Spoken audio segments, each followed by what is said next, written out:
comic stew. All right, you ready to go or what? Yep, let's do it. And welcome to episode number 3 of the Comic Stew. I can't believe we're here. I'm here with my number 1 podcast boo of 2015, the one and only, my fellow host, JC Argadsinger. Hey, what's How up? you like that intro? You know, it was sexual. Hey, that's pretty decent for like 1 o'clock in the morning. Hey, you know, you get so upset about these late night sessions, but you know, I think you're starting to enjoy it. Well, you know what's happening? I'm working from home and I'm just waking up later and later and I'm just working later and later. So You're starting to get on my level is what you're trying to say. yeah, I'm actually working on that because today I kind of started moving around at like 1 o'clock in the afternoon. And not to say I didn't do work before that, because I definitely did. I had to answer some phone calls while in bed, but I started actually getting to work around 1, and I just stopped work around like midnight. So the days have been getting longer. What were those phone calls you were answering in bed? What were those about? Those are for me to know. All right. So how you doing, buddy? You know, surviving. Something like that. You've been better? Been better, yeah. Yeah. Okay, Right, I gotta ask you an important question. Yeah. What are you sipping on? Ooh, coming at me this week. All right, I like it. I'm sipping on. I'm sipping on some coffee and hot chocolate mixed together, which I like to refer to as choffee. Do you have some Baileys in that choffee? I actually do not have Baileys at the moment. Actually, I don't think I've ever bought a bottle of Baileys, just because I guess it would be good for coffee, and I do drink a profuse amount of coffee. Especially late night, you know, a little Irish coffee action. Yeah, I guess it's either like if I'm gonna like drink late at night, I'm either gonna drink or I'm gonna drink coffee. Like it's one of those two. Like if I want to stay awake and stuff, I'm definitely going the coffee route. It's not often that I'm mixing the two. That's what I'm trying to say. Gotcha. Yeah, I'm having a little bit of Anchor Steam Christmas brew. Ooh. Courtesy of my friend Eric, who was in town, who couldn't find this on the East Coast, and oh yeah, shout out to Eric with the gloriously awesome mustache. It is quite epic mustache. That guy had a mustache, and I really appreciated that. We don't see enough true mustaches nowadays. He was repping that Movember men's awareness. So. Okay, yeah. See, we just see the like stupidly ironic hipster mustaches in like Silver Lake and stuff, and I don't like those mustaches. Yep, his is for the cause. Yeah, that's a real mustache. Wants you to remind you to get your butt checked. I mean, hey, it's a good cause. That's what I meant. Prostate. What'd you say? Butt. Oh, the butt cancer. Butt cancer. Well, it's all in the general area. Yeah. Ah, yeah. Well, anyone out there has it. We're really sorry. We're assholes. Oh, a couple things. First of all, sorry if you thought we went a little long last week. I guess we did go a little bit long. We want to try to keep the episodes a little bit shorter, but we'll see. We'll see how long stuff goes week to week. But I heard a few complaints. Actually, I heard one complaint, but you know who that was from, JC. Yeah. I told him to drop a list of complaints, and he could deliver it to us. The thing is, Aaron's used to being quick, you know, and I'm used to going long. That's all. Shut up. But let's get into it. Well, hold on. I do want to announce something. I'm very happy to say that we are now on iTunes as of episode 3. Well, episode 2. After episode 2, we managed to get on there with 3 uploads, because we did have that episode 0 as well. So I finally figured out iTunes. Apparently, you have to actually submit the podcast to iTunes as well. Like I thought Libsyn just did it automatically when you went through their upload protocol, but I guess you actually, that's the thing they didn't say about iTunes, is like you actually have to go to like an iTunes link and submit the podcast RSS feed. So any would-be podcasters out there, that's something to know. There you go. Yeah. All right. They probably just Googled it and figured it out, though. They weren't waiting for you to drop that line in their podcast. But, you know. Hey, you never know, man. It took me a while, and I was actually doing the Google thing and looking around. So I'll tell you what, I didn't get a lot of help on that end. That's for damn sure. Look, I like to see, where your strengths and weaknesses lie. Oh, yes, you're testing me. I see how it is. See what the relationship is here. Gotta figure out where you stand. Yeah.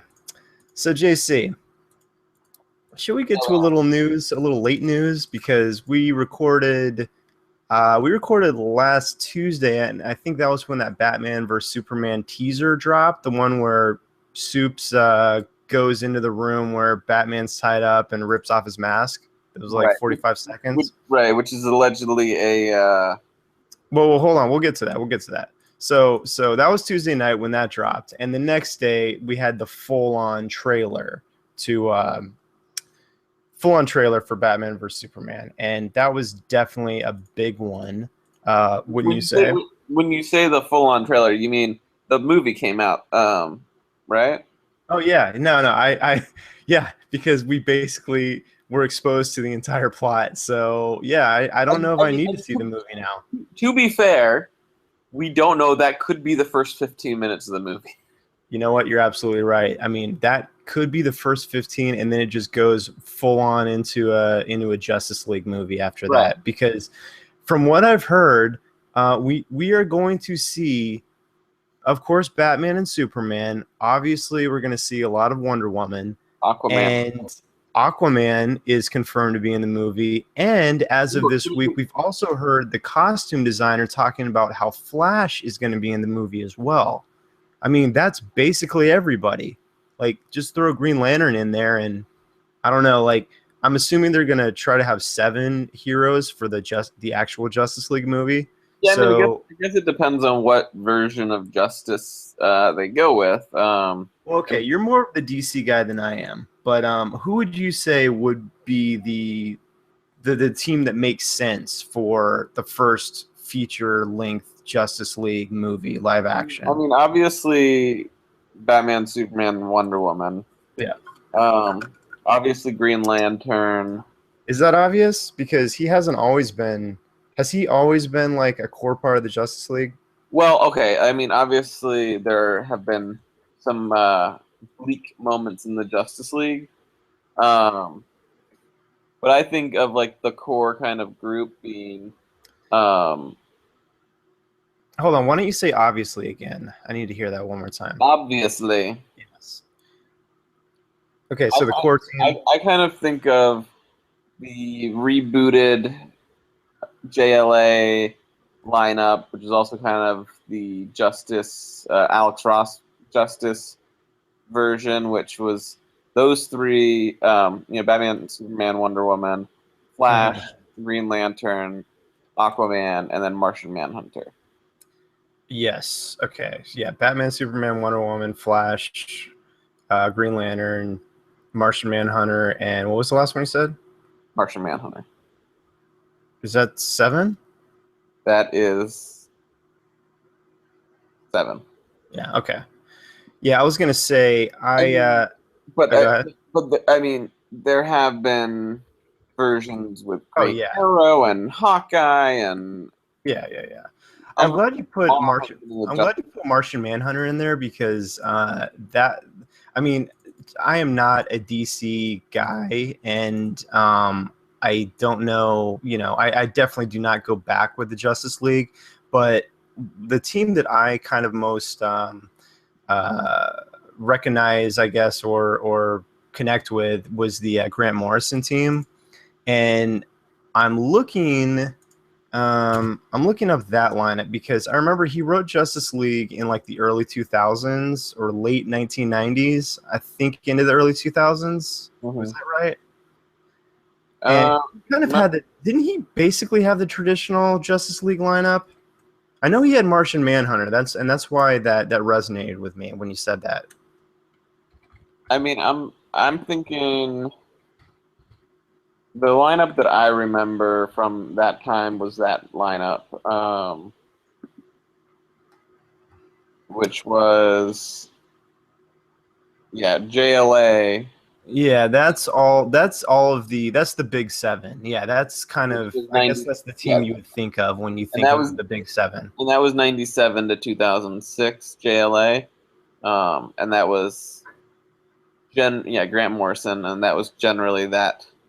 But wait, he didn't write it for 125 issues, did he? Because I'm looking at this, and he was the creator. Yeah. I wonder how long he wrote Justice League. He stayed on the writer through issue 41. Those several issues had fill-in writers. Okay. Yeah. So that's what I think of too. So I'm sure I'm pretty sure that for the movie, we're gonna have we're definitely gonna have the Flash and Aquaman and Batman, Superman, Wonder Woman. Do you think they tried out Green Lantern again, like so soon? I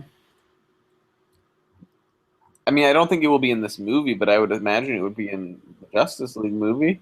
You think? I mean, do you think we're gonna have Hal Jordan, or do you think we're gonna have why can't I think of his name? Probably because it's after 1 a.m. John Stewart. You think we're gonna have John Stewart as the Green Lantern in this one? I mean, I think they're gonna go with Hal Jordan, but not. I think they should go with John Stewart this time. Well, you could almost like sweep the Green Lantern movie under the rug, but like not. You don't have to really like acknowledge it, but you don't have to also. Well, no one saw it, so you don't have to acknowledge it. Well, yeah, but like if you recast Hal Jordan so soon, like you're almost like admitting defeat. I mean, if you just throw John Stewart in there, then you could just kind of get away with just saying like, oh yeah, Hal's not in this one. Yeah, I mean, there's different ways you can do it, I guess. John Stewart would be cool. I think I'd like to see that. I mean, he retired from the Daily Show, so anything's possible.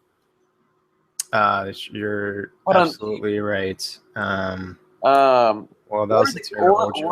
Or maybe they're gonna go with an old, Death of Superman, era Justice League lineup, and we'll see. Oh please, that lineup was all over the place. That was like the that was the punching bag lineup. I remember. I don't remember exactly all the people on that team, but I just remember how much they got their ass kicked by Doomsday. That's all I remember about that one. Guy Gardner, Blue Beetle, Booster Gold, Maxima, Fire, Ice, Blood, Wind. Oh, damn. You bring that up from memory? Hey, you probably have Google open. Well, speaking of that era, the Death of Superman era, so what do you think of the big reveal of Doomsday? Why put it in the trailer? Oh, I so agree, man. You know what? I would have been so fine with them just leaving it after they did that first Comic-Con trailer, or second, like the first big trailer, the one that they debuted at Comic-Con. I would have been so fine with them just leaving it alone after that, because I know a lot of people thought like, oh, that it looks so serious and dire and blah, blah, blah. But to be honest, I liked the tone of the trailer, and I know it was like maybe a little overly serious, but I like that the Marvel and DC universes feel different. At least they're trying to go for a different tone. And I'm fine if like DC wants to go for like a darker, more serious tone. Like I am so fine with that. And I watched this recent trailer, and honestly, like I watched it and I was like, is this a reaction to people complaining about the first one being overly serious? Because they like, it was some of the like the way the trailer was cut, and they try to like insert a few like kind of jokey moments in there too. It's like, I don't know. I don't need that to get me pumped for the movie. Like, I'm already pumped for the movie. Like, Well, yeah, no, I think their biggest mistake was going the opposite route of like what Star Wars has been doing, which is less is more. right. Don't tell us anything. If you just keep showing us flashes of Batman and flashes of Superman, and don't tell, like, we're more likely to go see the movie because it looks cool. Yeah, if we see flashes of Batman fighting dudes in a desert, like just really quick, and like Superman, obviously fighting Batman at points and saving people, and just like these, like what the first trailer did, basically, like that is intriguing. I don't know how it all ties together, but it's intriguing. Like I want to see that. Exactly. And now I watched this. Go ahead. I was gonna say that's what they've been doing with these Star Wars trailers, which I think is great. Is does anyone know what the plot to the Star Wars movie is? No. Who hasn't seen the movie? No. No. Because the trailer is basically giving us little snippets of action scenes and characters, and you kind of get like, yeah, there's some sort of plot, and you can kind of start to infer things, but you don't really know. You get a general sense of who the characters are, just in a very general way. Like, these are going to be some of the characters in the movie. Here's a few flashes of things happening that are exciting. Like, that's what. Right. So again, that's all you need for a trailer. Now I know the entire third act of the movie, and I'm like, that really annoys me. Well, I'll say two points on that. Is one, again, could be the first 30 minutes of the movie. We don't know that that's the third act. If that's if that's not the climactic fight to the movie, like, I will. Let's make a little bet on that. Okay. If the Doomsday fight is not in the third act, what are we doing? Lunch? I'll bet you lunch. I'm not disagreeing with you that it probably is, but I'm saying we don't know. That's my point. Maybe Darkseid shows up in the third act. JC, come on, you can't call yourself a DC fanboy and throw out that Darkseid. It's Darkseid. It's Darkseid. Come on, even I knew that. Hey, look, it's 1 a.m.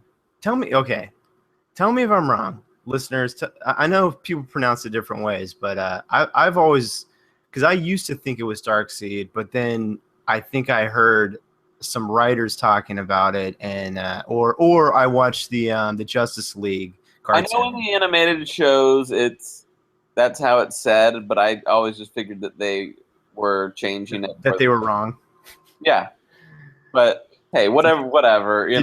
Did you watch all of the what was it called, Justice League Unlimited? No, I didn't watch all of it. Well, did you watch some of it? Yeah. Okay, because that was Bruce Timm doing that show, right? He obviously did Batman, then he did a Superman show, and then that dovetailed into the Justice League show, right? I don't want to throw a crazy idea out into the world, but like Brad Bird directed animated movies and then successfully directed like Mission Impossible movies and stuff like that. Could like Bruce Timm just make a Batman movie? Is that crazy? I would be fine with him doing another Batman the Animated Series movie with Kevin Conroy. I mean, could he do a live action movie though?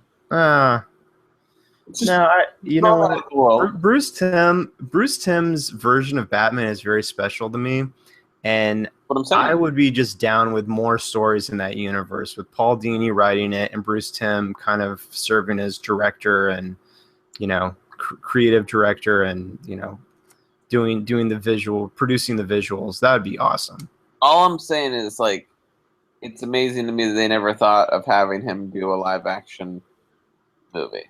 Well, it's just, I don't know. It's like, or even being creative director on a live action. Come on. I mean, JC, we live in Hollywood. Like, we know how the machine works. I mean, like, studio executives, like, for a long time, they used to look down on like comics and animation. Like that it's only kind of recently that they've been more inclusive with bringing comics people in, and I think that's why we're seeing more and more like authentic comic book movies. Yeah. But I think in the past, like when when Bruce Timm was at his heyday, I don't think there was any chance of him directing a Batman movie, especially a live action Batman movie. I mean, I think animation is his forte, but I don't think he has any aspirations to direct live action. I agree. I was just throwing it out in the world. Just a crazy hypothesis, huh? Or a crazy JC fantasy. God knows there's plenty of those. Yeah, you don't know what's in my head. So let's move on though, because we can talk about Batman forever. I know. But anyways, it was a bad look. The trailer to me was a bad look. I walked away honestly like super disappointed, and I wish I hadn't have seen it. I agree. I wish I hadn't seen it, but I still want to go see the movie. Still think it's going to be cool. I just wish it's like a comedy movie where they tell me all the best jokes in the movie. I know. Oh, it's depressing. Exactly. It's poor trailer making is what it is. I'm sorry, whoever made the trailer. If you're out there, you made a shitty trailer. Yeah, it was. Honestly, it was a bad trailer, and if you just from an editing standpoint too, I thought it was bad, and the music. The first trailer was just superior in every way. So, anyways, and just a quick note on the trailer. Apparently, it got 7 million less views than the Comic-Con one, like in the first day or whatever. Which I don't know if that's like how telling that is, but kind of interesting, I guess. I don't know. I think that probably has to do with Comic-Con buzz versus there was not any buzz around. There was no reason. You should have dropped this trailer with Star Wars. I don't understand. Yeah, but like, didn't the Captain America trailer get like huge numbers? Because they came out really close together, like a week apart. Yeah, I don't know. I didn't see what the numbers were for either, so I don't really know. But I just figure, yeah, I don't know. Yeah.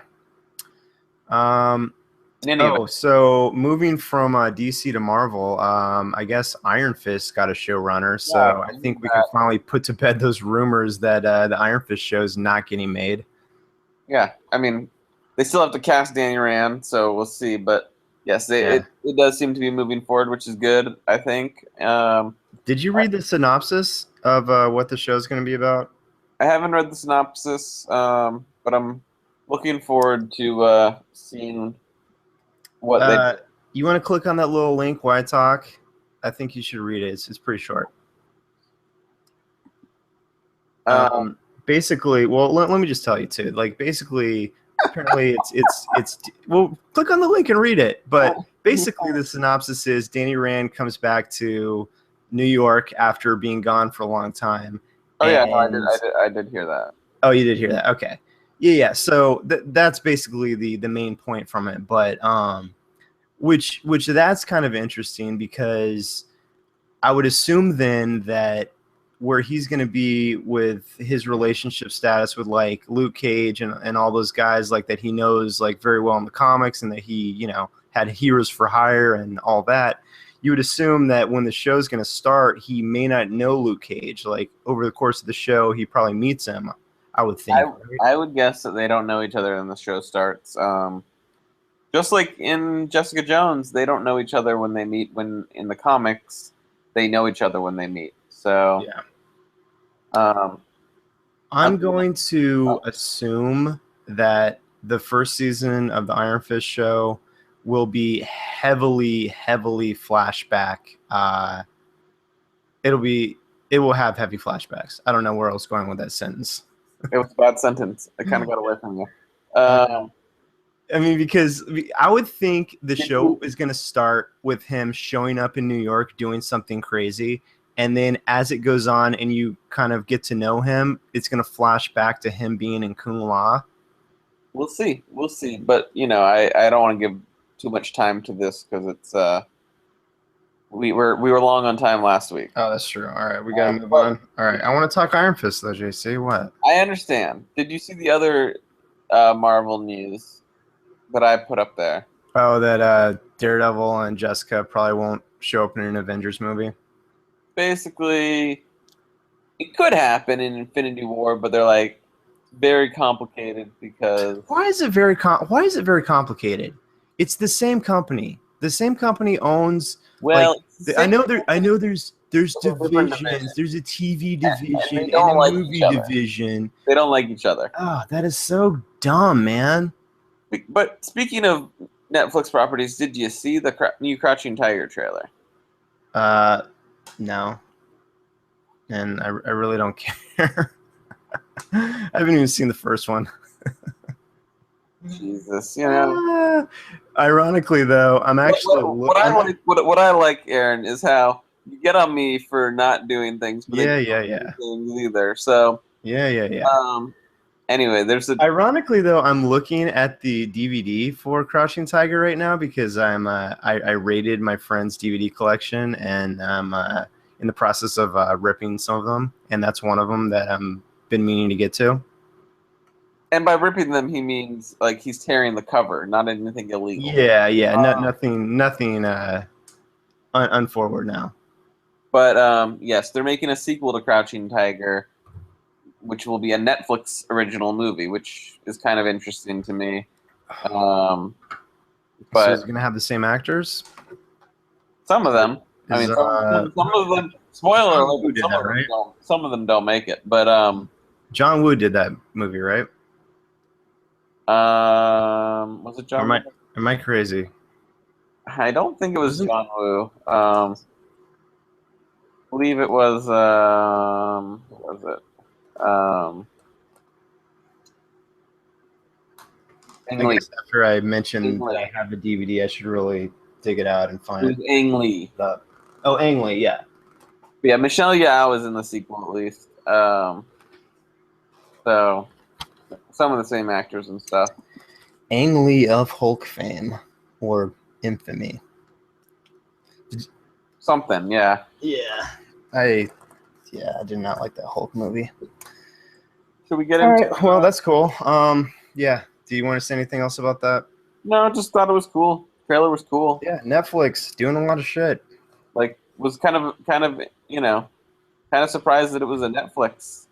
That seemed, it honestly seems bigger budget than the original movie, and a little bit more CGI than the original movie, but interesting. Oh yeah, well they did the first movie mostly with practical effects, right?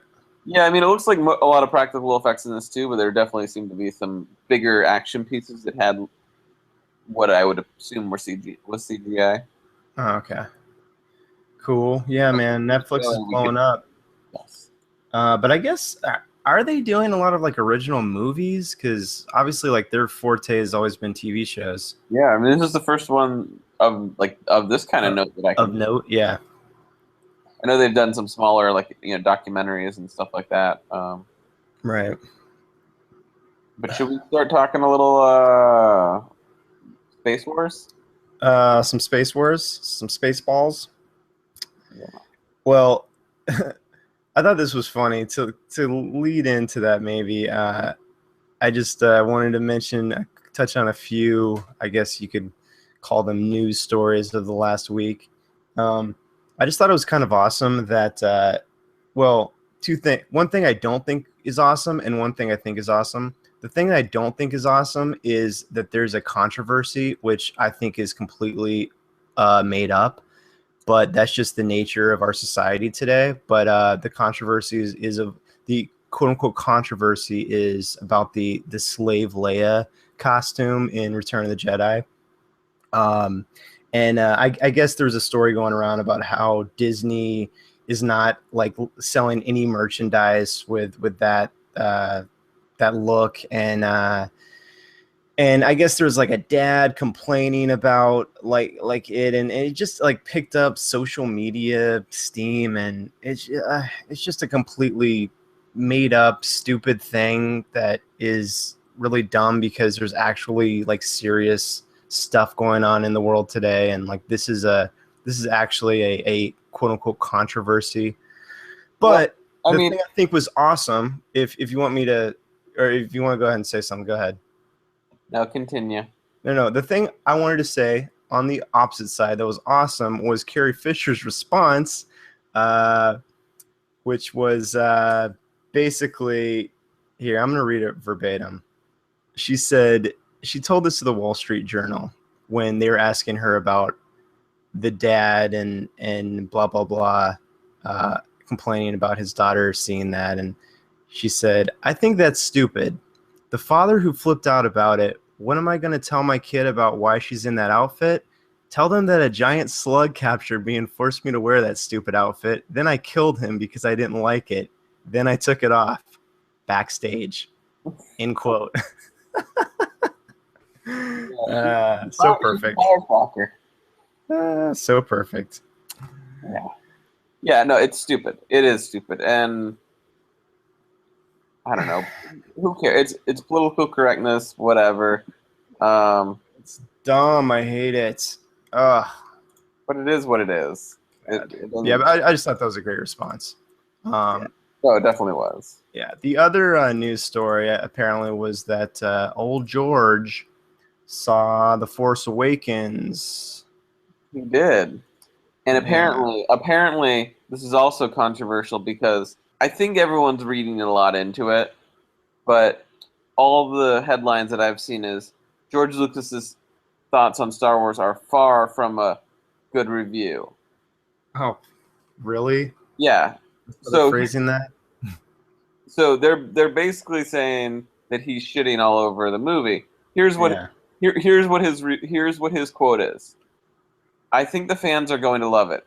It's very much the kind of movie they've been looking for. And that's the quote, right? That's the quote. That's the whole quote. Yeah. So people are inferring from that that it's not the movie I would have made, but it's the movie that appeals to the fans as opposed to doing something unique and creative like I did with the prequels. Except for that's not what he said. What he said was fans are going to love it. It's a movie that they're looking for. Yeah. Beyond that is so much reading into it to say that. Exactly. Beyond that, anything is you're just reading into it way too much and selling a headline to sell, viewers and. Of course, again, the clickbaity nature of the internet today. What can I say? Exactly. Well, that's good. I mean, and here's the thing. This it's not going to be the movie that he would have made, but then again, George Lucas wasn't going to make Episode 7. I think that's pretty clear at this point. I mean, he sold the franchise because he didn't want to make Episode 7. Yeah. So, well, also on the same note, there was also an article with Francis Ford Coppola that came out. I don't know if you saw this at all, but talking about George. Mm-hmm. We're close like that, so I can call him George. Right. But you call me George. So in it, he basically says he was saddened by the fact that George got so invested into Star Wars and stopped making other things. Mm-hmm. Because before that, he was this weird director who made these experimental movies, and then he kind of made Star Wars and got sucked into that whole thing. And right, he said, George has promised me that now that he's made all this money from selling it, that he's gonna go back and make some small little weird movies. And hey, that'd be cool. Maybe he'll make some cool movies. I don't know that it will happen, but it could be interesting. Yeah, I get the feeling from George Lucas that he's such a victim of his own success. I don't think he wants to put himself out there with another movie. I did read some quote that he wishes he could just go make little experimental movies. But here's what I would do if I were him. Do the route of like a J.K. Rowling and just make a movie where you put someone else's name on it. I don't know if you can do that with movies though, especially if George Lucas is gonna direct a movie. Well, I mean, that's gonna be found out in today's day and age. I mean, to be fair, there are other directors who have allegedly directed movies that they didn't direct. Yeah, but okay, Or at least there is speculation that. okay, but come on, like that is news, and people would find out that George Lucas directed another movie. Well, sure, and people found out that J.K. Rowling wrote another book, but yeah, but it's way easier to hide that fact if you're an author, because the only people that know about it are you and the publisher. NDAs, man, NDAs. Yeah, that would still get out. But no, what's interesting about George Lucas's career as a director is he basically came out with that Android movie. What was it called? TIH 88? Yeah. Something like that. I can't remember the name. I did see it a long time ago, and I watched it when I was pretty young, and it was honestly, when I watched it, it was like super boring. That's all I remember about it. I need to go back and watch it again because I think he was, from what I've read about the film, like it actually does some pretty cool experimental stuff, like you were saying. And then the other movie that he did was American Graffiti, which I actually really enjoyed when I watched it. I've only seen it once, but I did really enjoy it. And it also had Harrison Ford in it. Correct. I think he hated directing that movie, though, if I'm not mistaken. Like he complained a lot that the studio was like meddling and blah blah blah. And I think from there he did Star Wars. And then he didn't direct another movie until Phantom Menace. I know that is so true because he did not direct Empire Strikes Back. He did not direct Return of the Jedi, and yeah, it was literally like what 20 some years later, 21 years later, 22 years. Yeah, that's like a whole person's life. I mean, this short life, but you know, that's like a Justin Bieber life. Exactly. How old is Justin Bieber now? Is he even 21? I don't even know. Anyway, in any event, you know,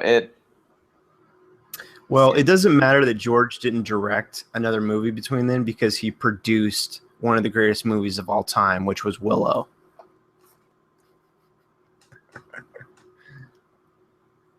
You know. Oh, and Indiana Jones. Oh, right. Yeah. And a bunch of other stuff. A bunch of other stuff? I mean, did he really produce a lot of other stuff? All right. This conversation's dragging. Should we move on? Let's move on. Okay. Yeah, so the assignment for this week was just to read, well, I just wanted to catch up on Star Wars basically. The core main Star Wars books. And I think we mentioned this on a previous show, but in one of our test podcasts, we had read like the first 9 issues of the Star Wars series and the Darth Vader series. Yeah, so you'll get to hear that in the future when we're talking about in the past. It'll be great. Yeah, it will. But I don't know when that'll come out. But anyways, so I just kind of wanted to touch on kind of the end of the first year of Star Wars comics because issue 12 dropped, I guess it would be over a month ago now. But issue 12 dropped for both of the series. At least I have not received my issue 13 of Darth Vader and Star Wars. So they ended their arcs, like, and I think they kind of ended their, well, I wouldn't say Darth Vader ended its arc. Would you agree with that? Because it kind of continued directly into Vader Down #1, which was the other thing I wanted to talk about. Yeah. It ended its arc, but launched Vader Down. Yeah. Well, just to get your general thoughts, specifically, what do you think about the Star Wars series, the mainline Star Wars series? Well, okay, so I like the series.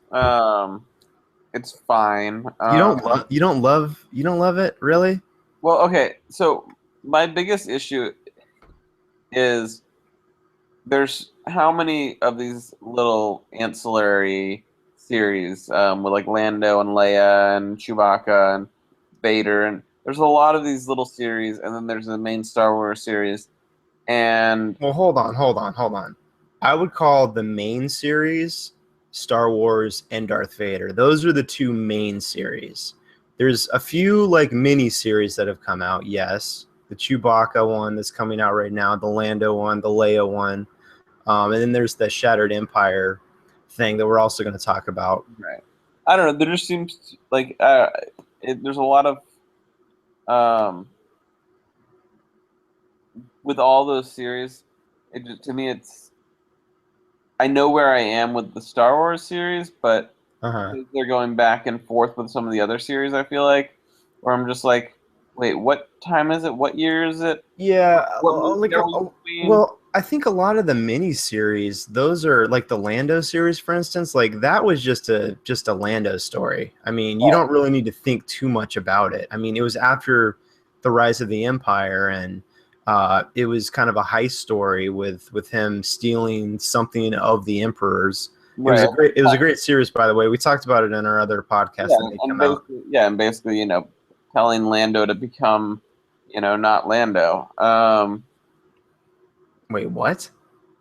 The Lando series is basically telling him, hey, don't be a dick, Oh yeah. be a good guy.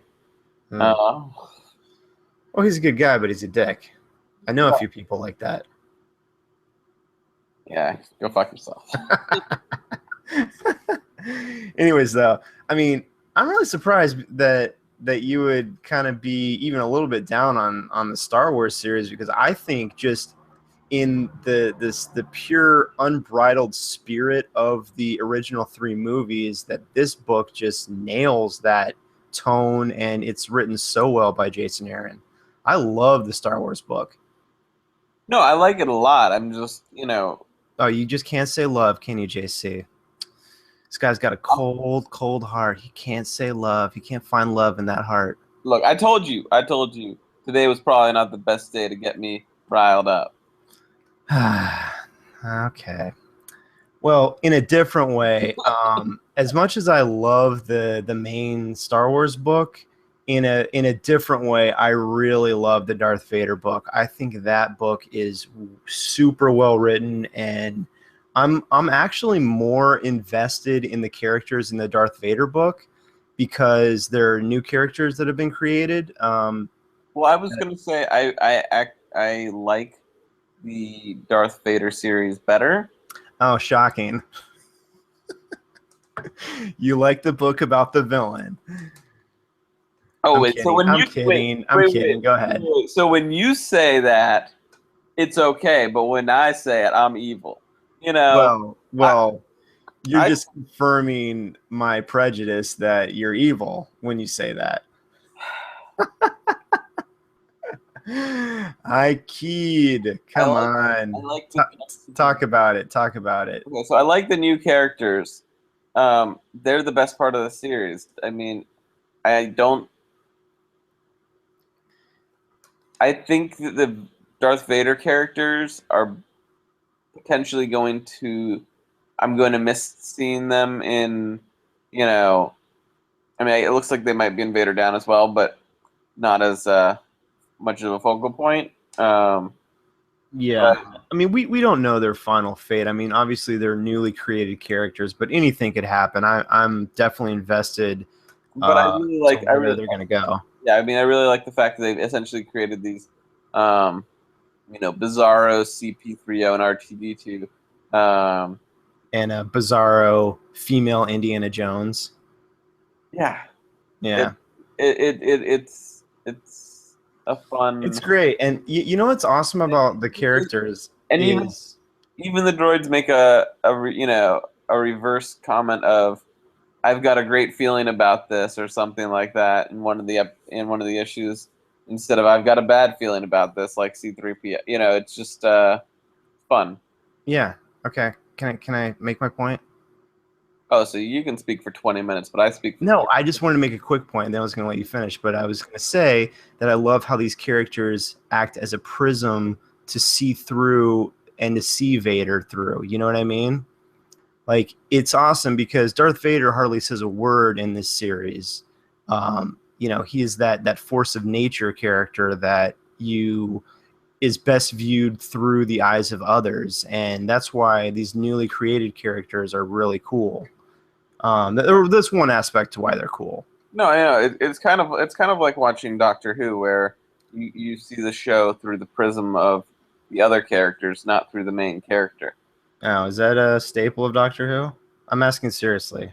I don't Yeah, know. I mean, you have companions with the Doctor all the time, and Hmm. they're who you see the show through, really, because the Doctor is not a human character, is not a character that is easily relatable. I mean, Right. I don't have that problem, but other people with small intellects can't really relate to the Doctor. Oh boy. Oh boy. I'll let that one go. Yeah. Well, I think it's cool too in the Vader series. How Kireon Gillen, who writes the series, has kind of created.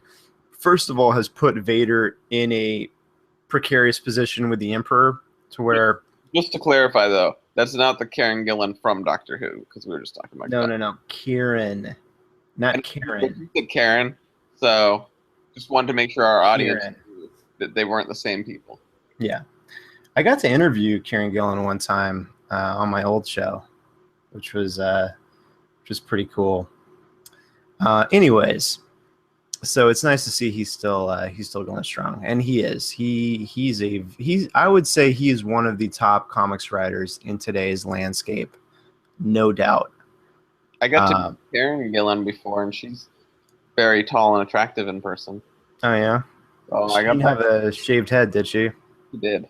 She did. Yeah. Oh, she seriously? It was before she did the Nebula role. Yeah. Oh, Or that's cool. yeah. God, she looks so good as an alien in that movie. She's not hard on the eyes. No, she had that alien get up on, and I ate that up. I love that. Anyways, all right. But I was gonna say about the Darth Vader book. I love how he creates the adversaries for Vader, and specifically there's one who's I forget his name, but he's like he's this inspector who is sent to accompany Vader, and Vader has I won't give away the whole plot, but like Vader has basically engineered his companion. What's her name? I don't know. She's this kind of like Female Han Solo. yeah she's like a female Indiana Jones archaeologist like uh she's a doctor actually. Her name is Doctor something. I totally forget it. And I don't have the book open in front of me. But basically, Vader engineers her being able to steal something to ascertain the location of Luke Skywalker, and but this inspector is accompanying Vader, so it's this like precarious dance between the two of like Vader trying to not let on that he engineered a lot of what's happening, and this inspector who's with Vader is actually like a really smart guy, and you think he may be catching on, and I'm still not convinced that he doesn't know like everything that's happening. I think Um, I think he does based on a few things. Her name is Afra, Dr. Afra. okay, and the inspector is called Thanoth, and he is a cool character. There's some great dialogue in this in the Darth Vader book too. But I just wanted to say real quick too about the characters. What's awesome about Kieran Gillen is he's able to create new characters and write like cool dialogue and like set up cool things with them.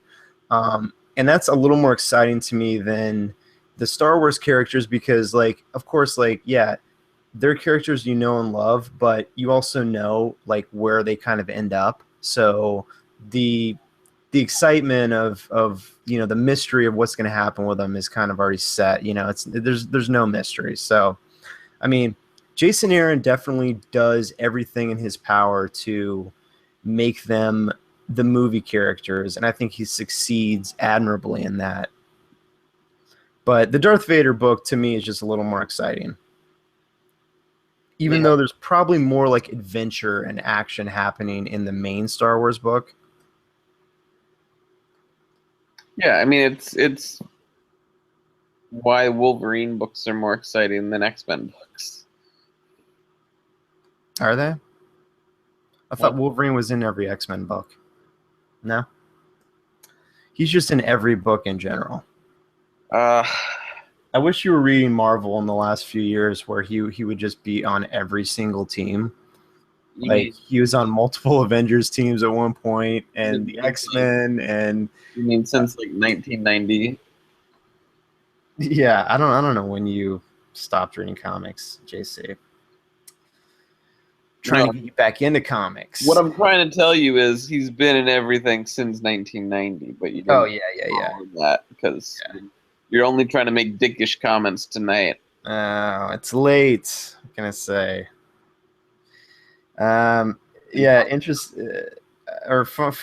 Funny you mentioned Wolverine because Jason Aaron actually wrote a really fun Wolverine story where he kind of addresses the issue of how is Wolverine on this many teams and how can he do everything he can, and it's basically him in like during 1 week where he just like every day he's just like off in like another corner of the world like doing something, and it's really funny.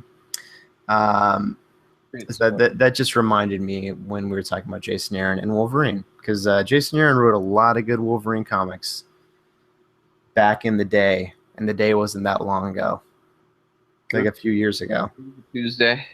Yeah. But anyways, to lead in the Darth Vader comic basically leads into Vader Down #1, which is kind of the big like event. It's a big crossover event that they're doing between Star Wars and Darth Vader.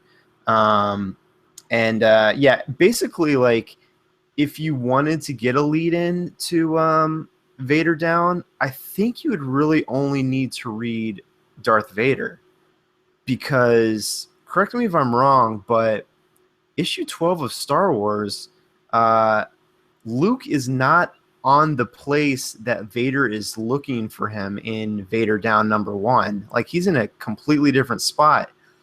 And that's funny because Jason Aaron writes Star Wars, and he wrote the first issue of Vader Down he wrote Vader Down #1.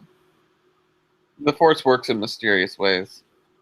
Yeah, no, I was like, I had to reread that issue because I was like, wait a minute, he doesn't get to that planet with the Jedi Temple. It's called Vrogoth Voss. I was like, wait a minute, Luke is on a completely different planet at the end of Star Wars. So hopefully they'll like address how he got there. Like I'm assuming they will. I mean, they have a ship and they go into hyperdrive and they're there. Yeah, but was there any mention besides Luke finding Obi-Wan's like journals about like different Jedi locations that like did he ever say like I need to go to Vrogoth Voss or whatever that planet's called? I mean, no, I don't know. That's why I'm asking you. One infers that he read the book and that was one of the locations he decided to go to. Well, anyways, I hope Aaron does address that in an upcoming issue, because that is a little confusing if you're reading like both series and you're kind of assuming that they're happening within the same like time frame, which if you read the whole series, like there are parts where they kind of do intersect. So like there's some scenes that are like in both books that take place, in each book they kind of take place from a different perspective, but they're the same scene. So it was kind of like confusing that they veered off at the end. I don't know. I wasn't that confused by it. No. Well, I thought it was a little bit. So what did you think of Vader Down? It was cool. Oh, come on. I need a little more passion. That was a awesome issue. Just in terms of action, it was awesome. It was a badass issue. Can I talk for once? Okay, Is that all right? Can for I? once. Oh, come on. You've been talking for the last 45 minutes, All right, go ahead. What do you want to say? I just asked you. What do you think of Vader Down? and I was trying to tell you, and then you started talking all over In me. your typical monotone, like, oh, I liked it. I was going to explain, and then you Yes. started talking over me.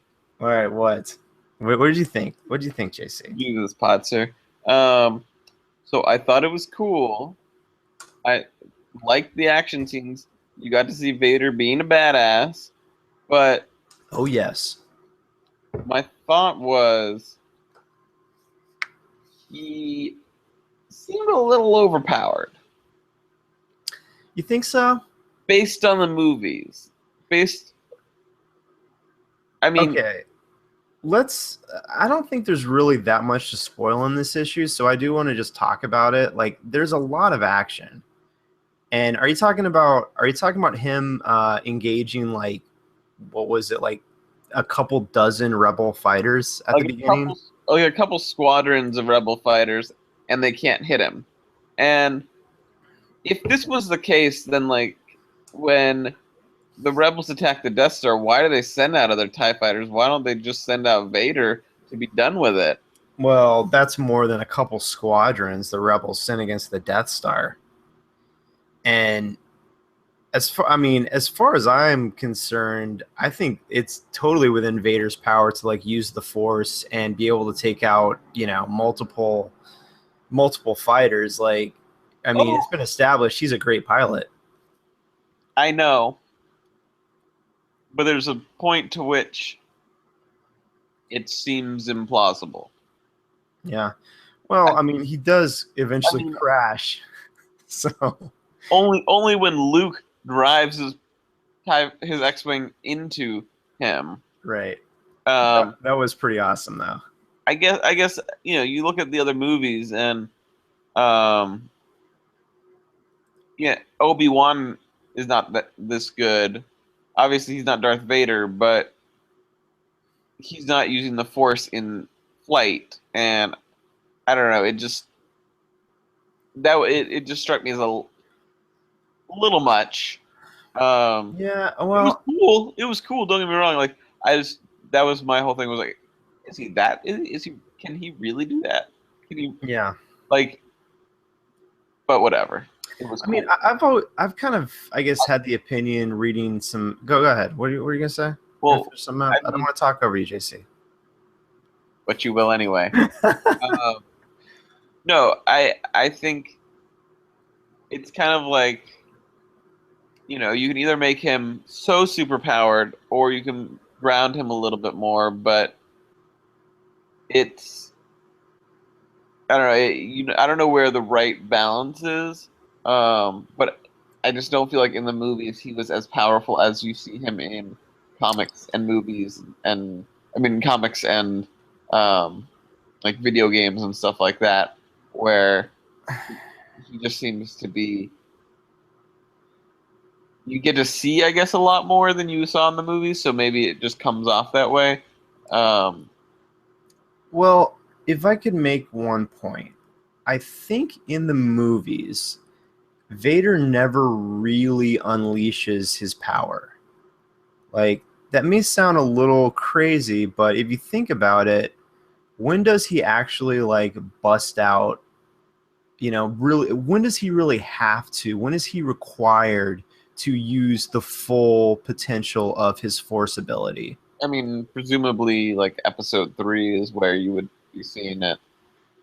Well, uh, episode three, he kills like a whole temple of kids, and actually in episode three, he's like doesn't he have like a pretty badass or what? He has a pretty like crazy dogfighting scene where he's like taking down fighters left and right, No, no, I mean, and that's also before he like really embraces the dark side.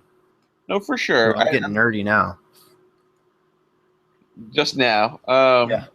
No, for sure, and you don't. Yeah, you obviously don't ever really see Darth Vader using his powers like that in the movie. He's more of an intimidation Yeah.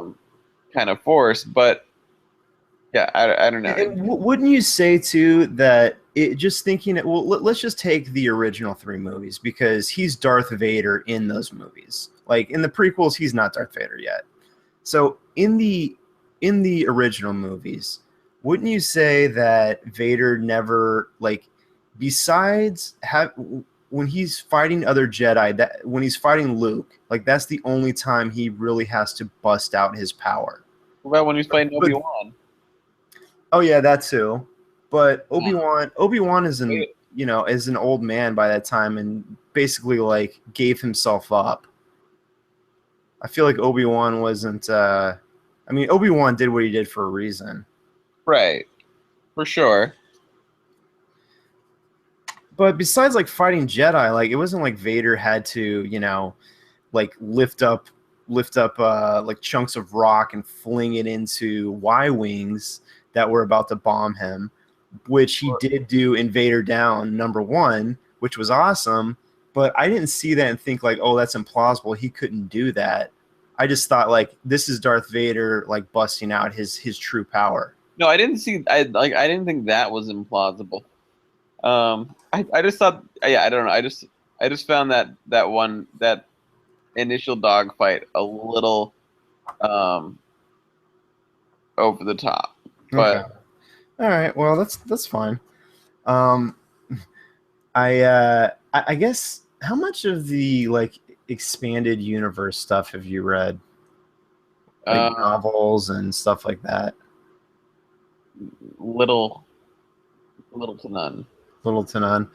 Yeah, I guess I'm because I grew up like when I was a kid, I read a bunch of Star Wars novels and stuff. I guess I'm thinking like more recently because I actually read a few books, a few Star Wars books in like the last year or so, and one of which was a book that came out. I guess it came out maybe like 6 months ago. It was called Lords of the Sith. I know I've talked to you about this before.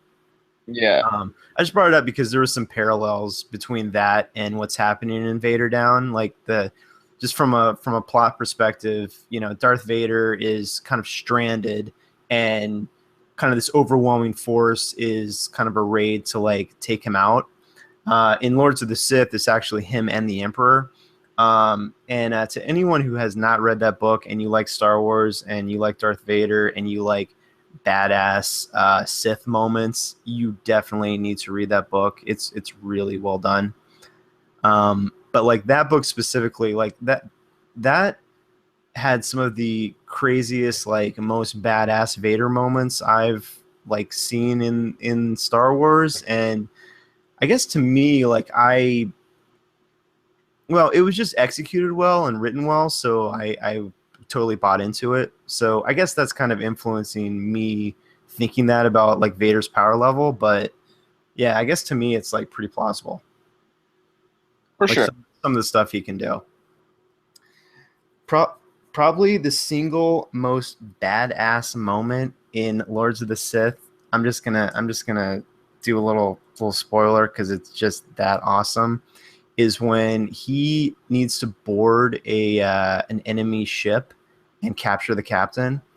He rams his fighter into the side of the ship, and right before he rams the fighter, he ejects himself.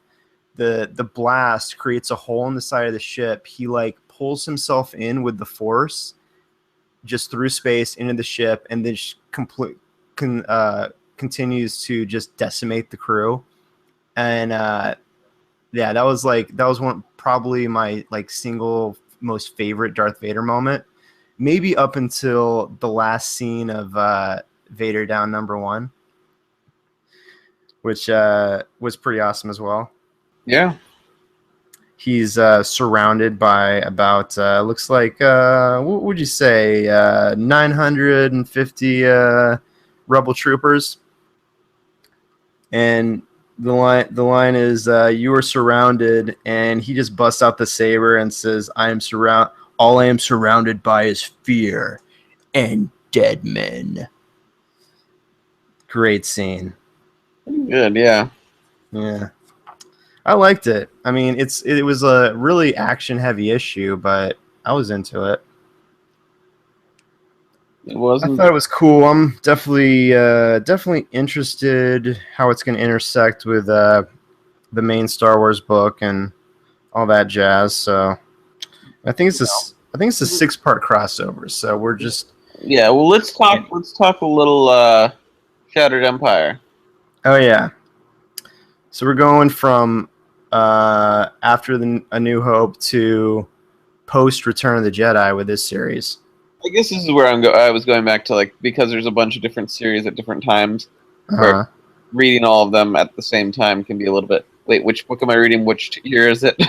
Right. um, but what did you think of Shattered Empire, which is post the Star Wars, kind of between 6 and 7? Um. Well, I I had a few thoughts about this series. It's a 4-issue series. Well, I thought the creative team was really strong. It was written by Greg Rucka and mostly illustrated by Marco Cicchetto, who's a great artist, done a lot of like cool Marvel work, and I think he's an Italian artist. Um, but he's done a lot of good stuff. He actually did a really cool Punisher series a few years ago with Greg Rucka, which is definitely worth reading if you like the Punisher. That was Punisher in the 616. But I guess like so it starts right after Return of the Jedi. Like basically it's right it's Battle of Yavin is happening. Death Star is being destroyed. Second Death Star is being destroyed. Blah blah blah. And I don't know. It's kind of like so we're seeing these events through the lens of another, just a totally different like small character in the I guess in the grand scheme of things, um, and through the course of the story, she eventually like accompanies Leia on this diplomatic mission to Naboo.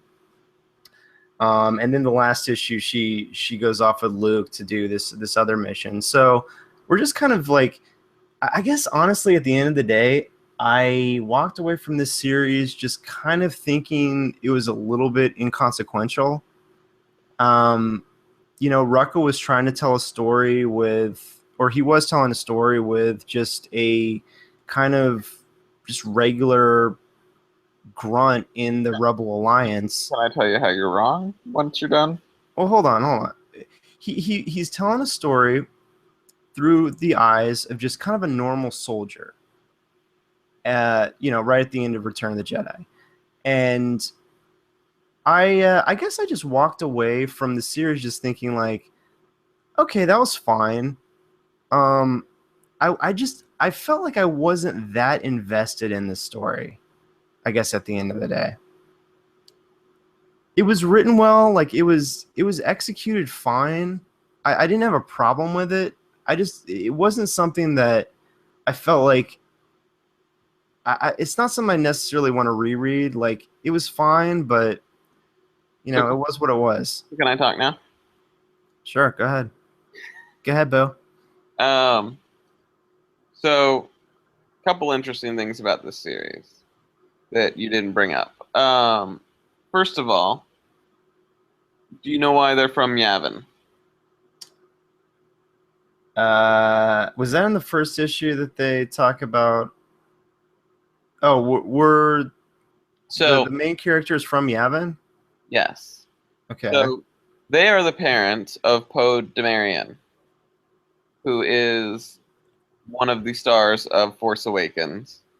Um, Oh. and in the creation of his character, the actor, as part of his actor ritual, Oscar Isaac created a backstory for his character, and the part of the backstory that he created was, well, my character was from Yavin, from that, was born in that era or whatever, and grew up there, so saw all these rebels, and that's why he became the character he is in the movies. That was pretty much all the seed that he put out there, and then they created this comic using that seed. At least that's the story that's out in the universe right now. So that makes it more interesting because they are the parents of this character who is. Who is the character in the movie? It's He's a fighter pilot, right? fighter pilot. It makes sense that his mom was one. Right. And then the other interesting thing, because again, we don't really know much about this movie, right? Is what's up with these force sensitive trees? Oh yeah, that was the other thing. Yeah, that was the other thing. I mean, I guess this is kind of a spoiler, but whatever. I'm going to talk about the fourth issue. The issue where she accompanies Luke to like basically go to this Imperial research center and steal these like two like trees that apparently were in the Jedi Temple on Coruscant, and that was something that was like one of the most highly guarded artifacts that the Emperor had. But they're able to like get both trees, which, by the way, I thought it was kind of like funny that like Luke took one of the trees, but he's like, "Oh, you can have the other one." After he kind of like mentioned like how crazily important like those two trees are and how rare they are and blah blah blah, and he's just like gonna give one to like some random rebel fighter. Right. But on the other hand, now this kid is growing up under the shade of this tree. Oh, so you think the tree is going to imbue him with force powers? I don't know, man. Could be. I guess it's a theory. It's possible. I guess. I mean, how do you get the force? Oh, isn't it through it? What? It's not through midichlorians? Well, maybe these trees give off midichlorians. Maybe this kid's reading his book under this tree every day and getting just juiced up on midichlorians. Maybe. Maybe. But the point being, it's a backstory to this character, which, again, it's interesting because in the trailers and stuff, he's a very underutilized character. I feel like he doesn't seem like he's one of the main characters, even. But again, we don't know anything about this movie. Maybe he is. Yeah, I do. I mean, I'm glad you brought that up because I read the first issue like a while ago, and then I read like the last 3 issues the other day. So I did forget the last name of the character, so that makes a little sense. And like that's really the only connection to the Force Awakens, because and that's one of my problems with the book, is I just felt like it was marketed in this way, where like this is the lead-in to the Force Awakens and blah blah blah. And at the end of the day, it's really just a story about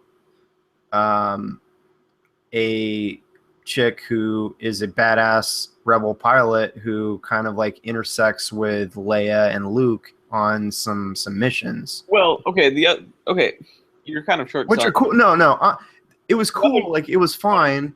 The other thing that you're ignoring is the overwhelming storyline throughout the series is also that, hey, don't these guys know that we won? Yeah, yes, actually, that was another thing I wanted to talk about, because if you go back to the old expanded universe stuff, some of the most compelling books that I read from that stuff was the stuff that happened after Return of the Jedi, which was basically the remnants of the Empire. Which, here's the thing, like the Rebels defeated them at Endor, but that Empire is huge. Like the remnants are huge. So you would think that for years and years, like it's going to take the Rebels years to mop up the Empire. And you definitely see the immediate impact of like the Empire like retaliating in this series. There's actually a what's it called, Operation Cinder, that like gets put into effect, where like the Emperor starts to like selectively take out like planets like his home planet. Yeah, like and then this is actually where two of the issues go. Leia and what is the girl's name? I can't remember it. Sorry. What's her name? Sonu. Sun Tzu. That's Sunsu. not Sun Tzu.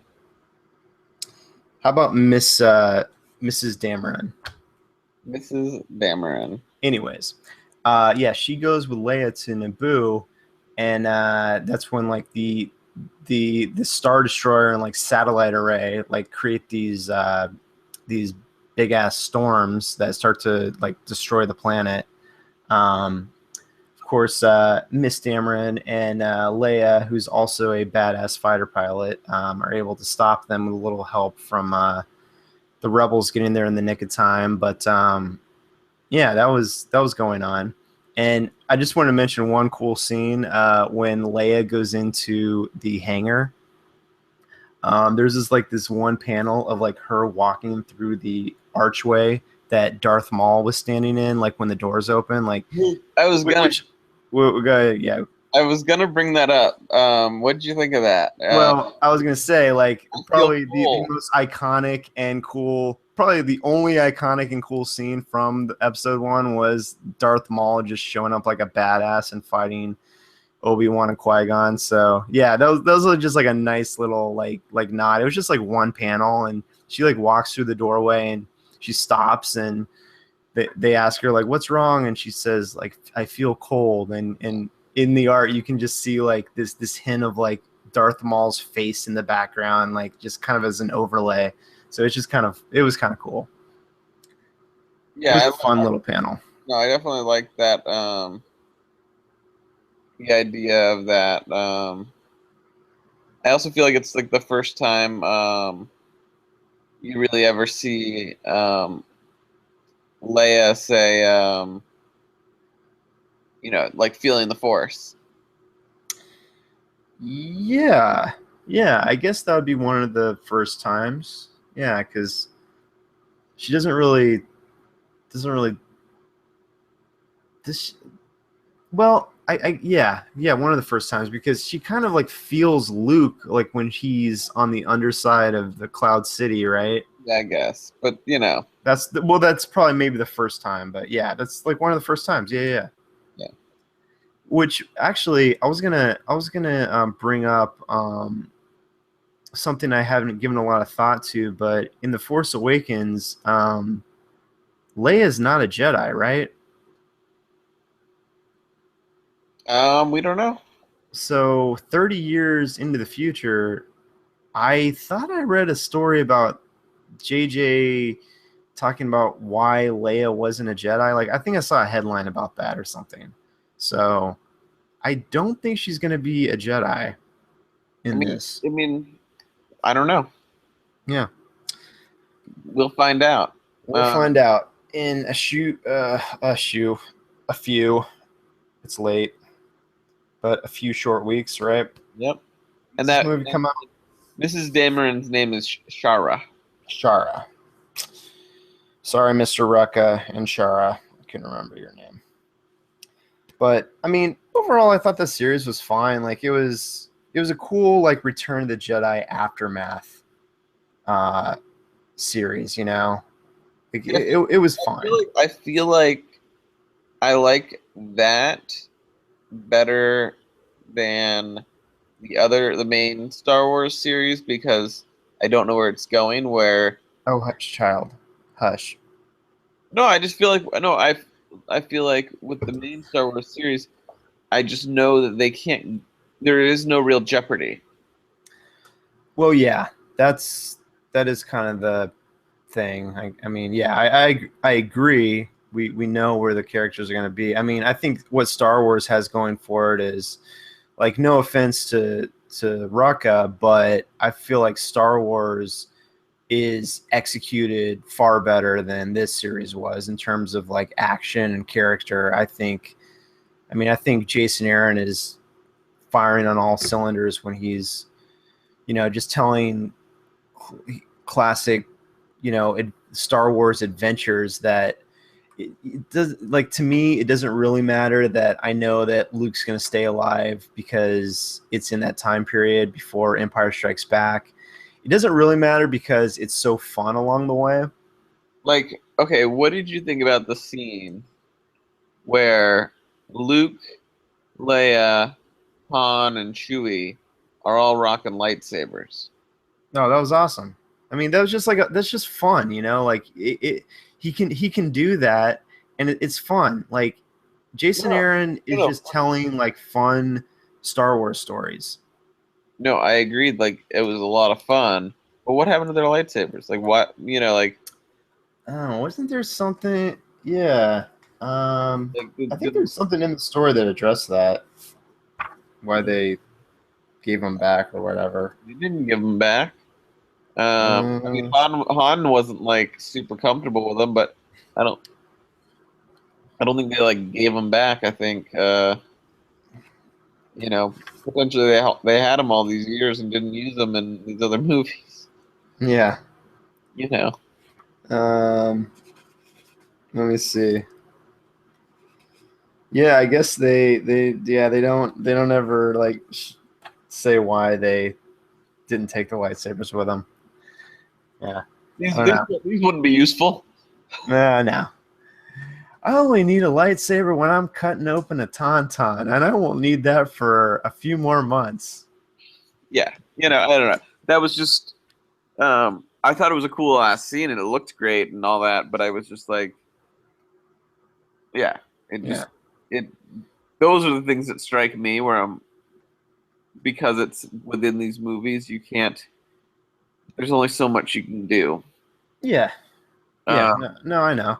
I just feel like Jason Aaron's mantra for the Star Wars series was to tell great classic Star Wars stories that are in the vein of A New Hope, because obviously that's the time period. But I feel like he does hit that tone. Like he kind of hits that swashbuckling, uncertain time for the rebellion, and the characters, like, they're still in their like kind of like formative years. They're a little uncertain, like Luke's going on a journey.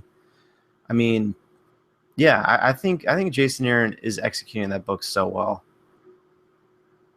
You want me to talk more about how much I love Jason Aaron? I can do that all day. I mean, I was going to make comments about how much you were sucking this guy off, but you know, It's funny because you've only you didn't know me back when I was doing the other show, but man, I feel like I was talking about Jason Aaron stuff like every week because I mean it really was like that good. I mean, I gave you Scalp to read. You need to.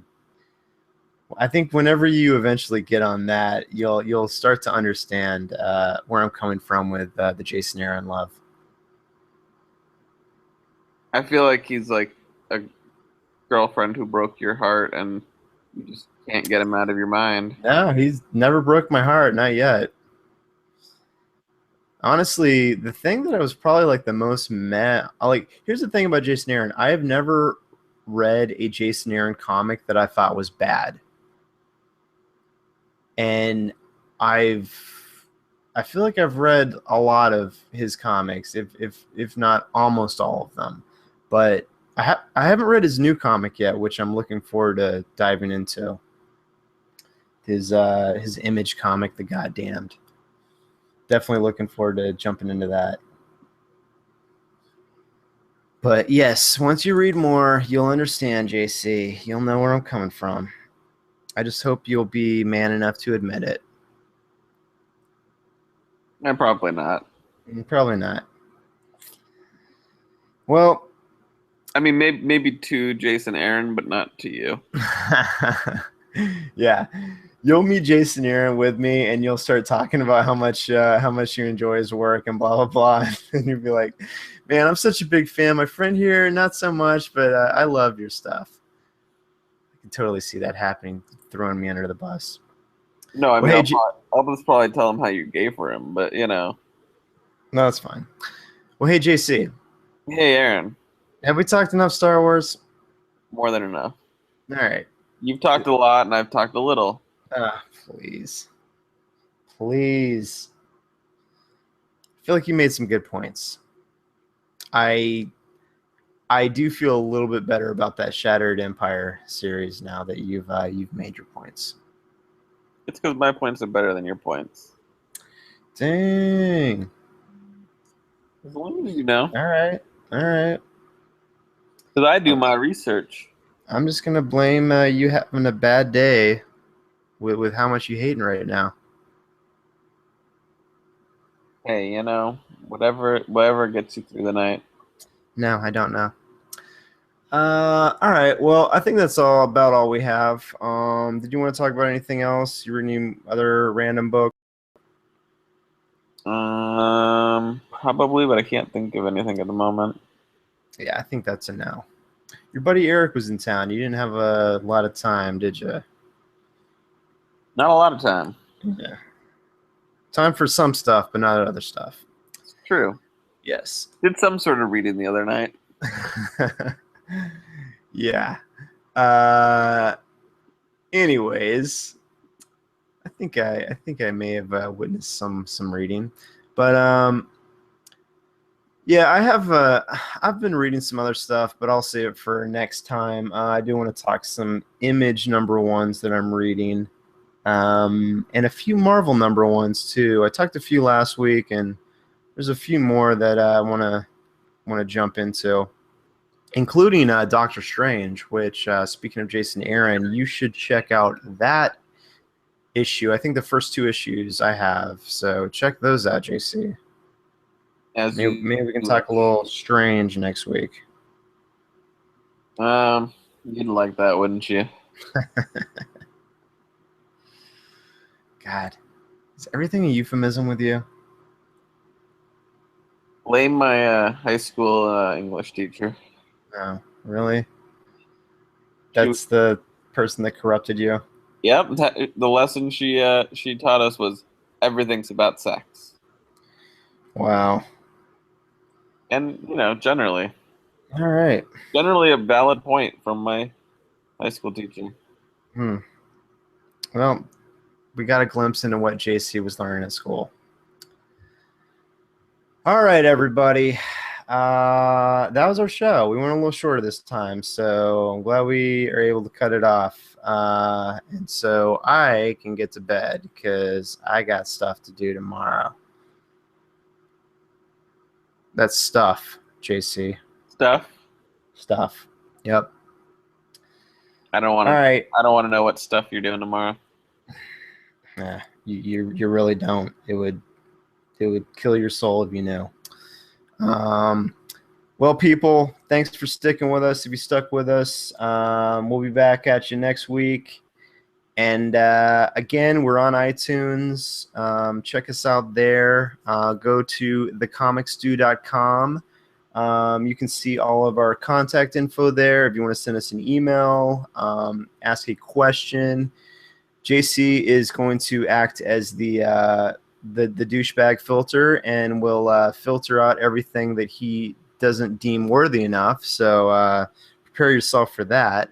But I'm filtering out everything that I don't find worthy of what? Of us addressing on the show.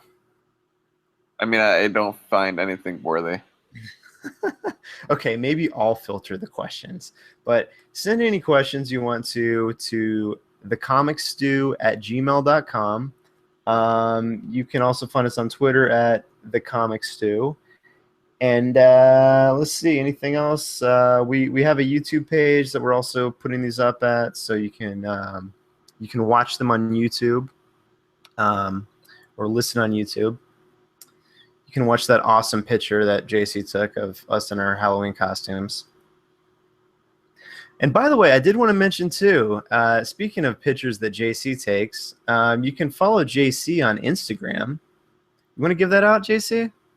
It's at JC Argetsinger. Yeah, but are you okay giving out your Instagram? I'm okay with it. Are you okay with it?